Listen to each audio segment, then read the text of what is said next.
ક્ષત્રિય સમાજના ચાલી રહેલા આંદોલનને લઈને આજે રાજકોટમાં એક મહત્વપૂર્ણ બેઠક મળી હતી।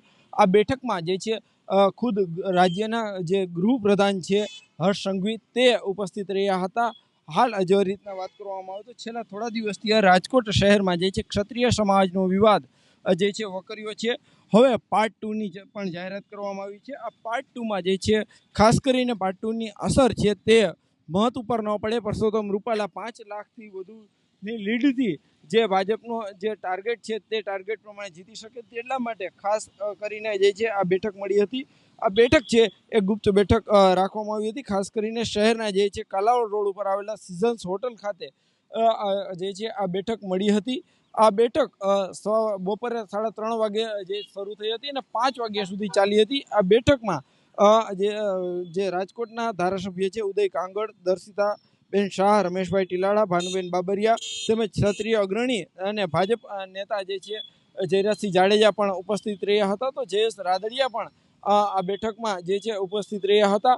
રાજ્યસભાના સાંસદ અને જે ક્ષત્રિય સમાજના અગ્રણી કેસરી દેવસિંહ ઝાલા પણ તેઓ આ બેઠકમાં હાજર રહ્યા હતા। આ બેઠકમાં ખાસ કરીને વાત કરવામાં આવે તો જે છે ગૃહમંત્રી હર્ષ સંઘવી તેમજ સંગઠન મહામંત્રી રત્નાકર પણ તેઓ પણ ઉપસ્થિત રહ્યા હતા। ખાસ કરીને જે છે આ બેઠકમાં જે ક્ષત્રિયોનો આક્રોશ છે તેને કઈ રીતના ટાળી શકાય તેને લઈને પણ ચર્ચાઓ કરવામાં આવી હતી। હાલ જે રીતના જે છે ક્ષત્રિય આગેવાન અને ભાજપના નેતાઓએ પણ પોતપોતાના મતો રજૂ કર્યા હતા।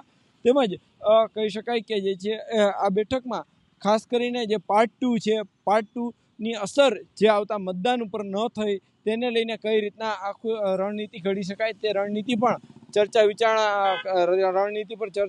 કરવામાં આવી હોવાનું પણ સૂત્રો તરફથી હાલ માહિતી મળી રહી છે। પરંતુ ક્યાંક ને ક્યાંક કહી શકાય કે આ બેઠકને ગુપ્ત બેઠક રાખવામાં આવી હતી। પરંતુ હાલ જે રીતના વાત કરવામાં આવે તો જે છે આ ક્ષત્રિય સમાજ દ્વારા જે પાર્ટ 2ની જે જાહેરાત કરવામાં આવી છે આ પાર્ટ 2ને લઈને હાલ ભાજપનું મોવડી મંડળ પણ ચિંતિત છે અને કહી શકાય કે આવતી મતદાન પર તેમની અસર જે છે એ ન થાય તેને લઈને અત્યારથી જ કવાયત હાથ ધરવામાં આવી રહી છે। અત્યારે આપણે પ્રેસ કોન્ફરન્સ કરીએ એવામાં રાજકોટમાં એક બેઠક છે તે હર્ષ સંઘવી અને પ્રદેશ સંગઠન મહામંત્રી છે તે ક્ષત્રિય સમાજના ભાજપના જે નેતાઓ છે તેની સાથે પણ કરી રહ્યા છે।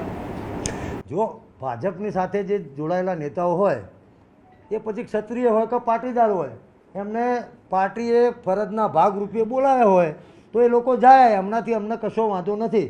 ક્ષત્રિય સમાજ સંકલન સમિતિ શુદ્ધ સામાજિક આ આંદોલન સાથે જોડાયેલો એક પણ આગેવાન તમને ત્યાં જોવા મળશે નહીં। એથી વિશેષ મારે કંઈ કહેવું નથી। હજુ કંઈ આપને પૂછવું હોય તો પૂછી લો।